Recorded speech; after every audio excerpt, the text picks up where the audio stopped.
don't wanna break the rules, we don't wanna skip the line, and we don't even wanna fight. That's how we feel. We can't help loving us.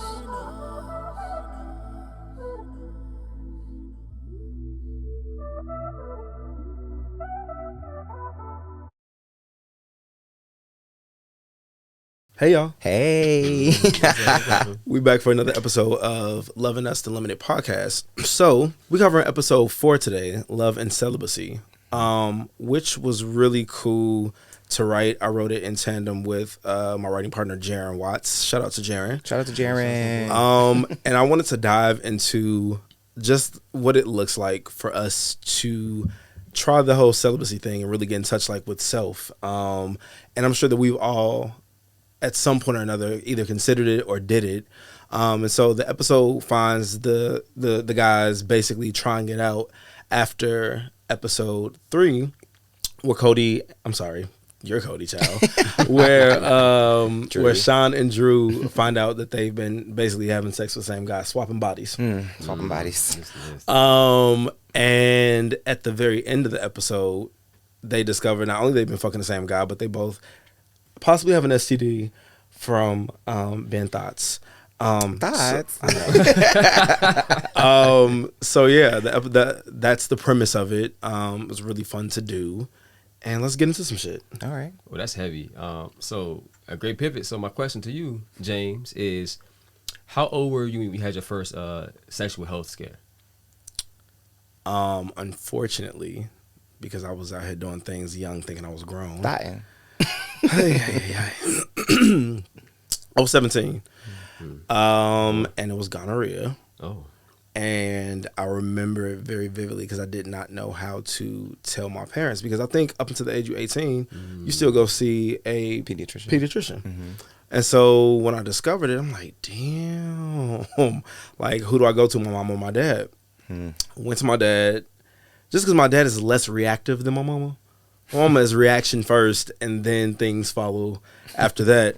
And so I went to my dad and was like, I have an STD. And he was like, well, who was she, kind of thing. I'm in my head like, she, nigga. He. Okay. But I followed along with the plan or whatever, and he agreed to take me. He ended up having to go into work to handle some shit. And my mama ended up having to take me. Whole time I'm telling her, I'm just like, yeah, something just don't feel right. I'm like, I think I said some stupid shit like my dick touched the toilet. So, and you know, things have not felt right since then. And so we go, and the doctor is asking me questions. He's like, do you want your mom in the room or out of the room? I'm just like, can you go? I think she figured it out in that moment. Yeah. She's like, oh, something is up. So I'll tell the doctor everything. I get my first shot, but that was not fun to be 17 and have gonorrhea. It was painful. It was embarrassing. And the time that I wasted trying to figure out who to tell, I let like 3 days go by, and it just kept getting worse and worse. And so, yeah, that was my first experience with a health scare, sexual health scare. Okay. So have you ever like shared a partner with a friend? Knowingly or unknowingly? Both. The mess. Yeah, both actually. So one time, did not know at all that my friend in college was fucking my at the time boyfriend. Ooh. And then one day I'm like walking back from class, and my boyfriend calls me, and he's like, I have chlamydia. What the fuck is going on, kind of thing. I'm just like, nigga, I ain't been with nobody. He was like, when's the last time you got tested? So I go and get tested, and my results come back negative. So I throw the ball back into his court. Motherfucker, what is going on? Because I ain't got shit. And then found out that he was fucking this guy that I knew named Justin. And Justin, and I had to piece shit together though, because me and Justin are cool, and Justin is telling me, damn bitch, like I just found out I got like chlamydia, and I'm like, the timing is really odd. Not very odd. And that's one thing about me, I will piece some shit together quick. Like when shit don't sound right, I start doing real subtle digging. And so I did my dirt digging. I played Harriet the Spy. That's important. And the shit came back dirty. And I was given that. And then the time that I did know and I was down for the shits, I had sex with my first ever white boy. Oh, okay. And was he like white, American white, or was he like spicy white?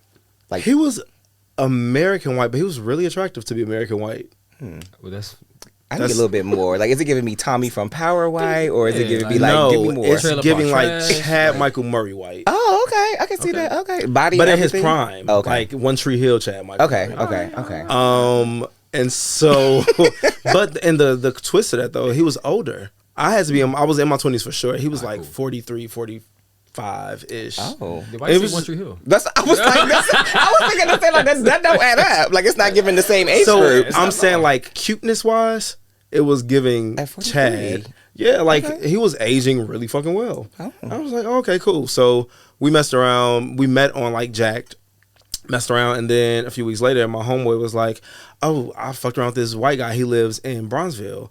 I was like, "Where in Bronzeville?" And he tells me the street, and I'm just like, "Oh, nigga, that's my white boy." Not my white boy. The possession. Reparations, was baby. right. Was it good? It was good. Okay. It was good. So good to the fact where we tried to set up a threesome situation. Oh. It never came to fruition. But yeah, I was cool with it in that way because like I obviously did not want to be with this guy. It was just a sexual thing, so I was okay. So, in this episode, Devin and Ant, they get doing the do, whatever. They being adults. But Ant shows Devin something new about like the third hole. So with that being said, like, have you ever had a partner or an ex like, help you discover something different about your body when it comes to sex? I can't say I learned something about my body, but I've learned that what I don't need. So I was like, I don't need intercourse. I actually discovered a new word called side. I was like, a Oh, side? let's get on it. Let's Wait, talk what is about it? A side. You never heard of a I side? just A heard it side or a side? a side. Side.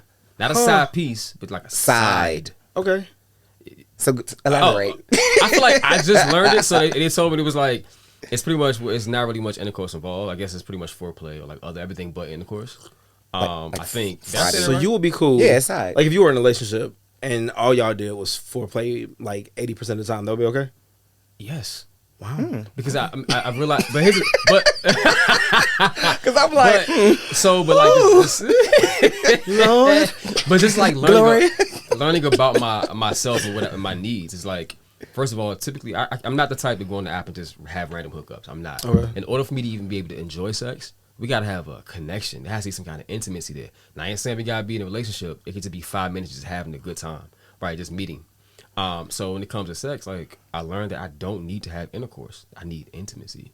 So I don't mind going over there just to hang out and like cuddle and watch TV. Like that's just sexy as fuck to me.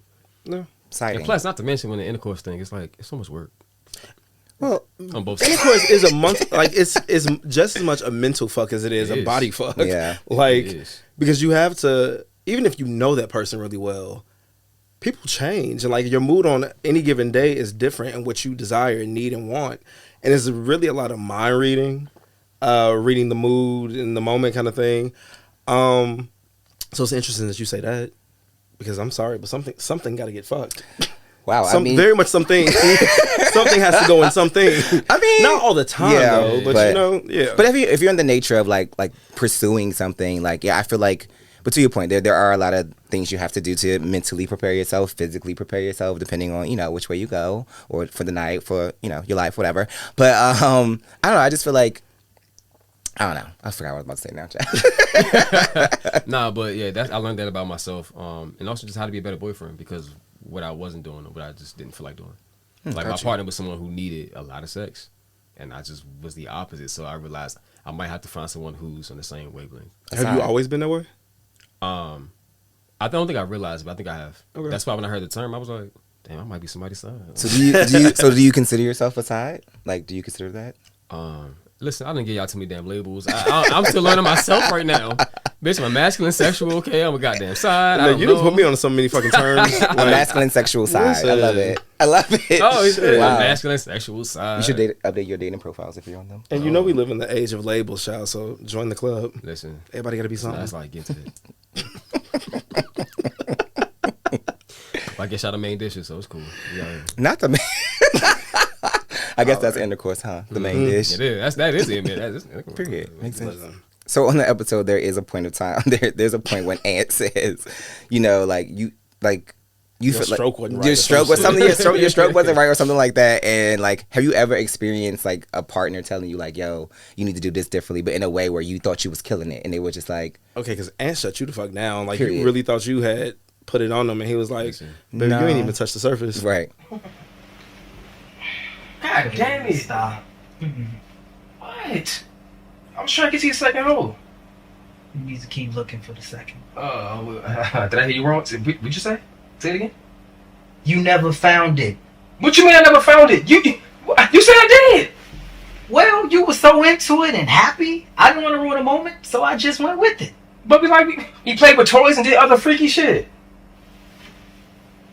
It's not the end of the world. Nigga, it is the end of the world. Like, I take reviews very fucking serious. Well, you excelled at other things. This just wasn't one.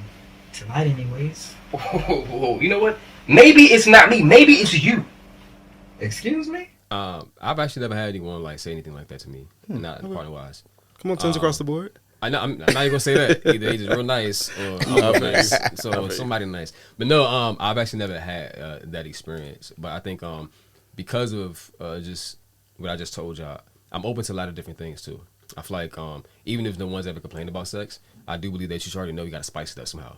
Like start doing new things, like be adventurous at least. Yeah. So yeah. Okay, so Cody, Ooh. in the show, like your character is just bold in general. Period. There are so many things that your character says that I would never say, and I guess is why I wrote it that way because I'm like, Yeah. you know, it's escapism. Like you literally get to become like. When you're writing, you get to be whoever you want to be, essentially. Yeah. And so you were bold enough to not only pull up on this motherfucker, but you addressed him fully without haste. I mean, like with haste about the situation of him giving you STD. So has there ever been a time that you had to confront somebody about giving you one, or somebody confronted you? And was it conflict, or was it like, oh, let's just hold hands down to the clinic together? I mean, it has been like both situations. I feel like there was conflict, but there was also just like there have been some times when people were just like, "Oh, cool, thanks for telling me." Like, I'll go get tested, go get checked out, or whatever. And I feel like with the conflict side, it was more so like, you know, sometimes like with an STD, you don't know that you have it, especially if you're out here in the streets and if you're being an adult, you know, thotting, as we said earlier, or doing whatever you want to do, having sex, let's just call it what it is. Like there are points of time where you just don't know, like the symptoms are not showing. So in that time, it was like, you know, I had to share there was an STD, and like he was just like, oh, well, you first, I hate when people do this, like, oh, you're dirty, you're out here doing all this other stuff. It's like, Negro, we met on the app.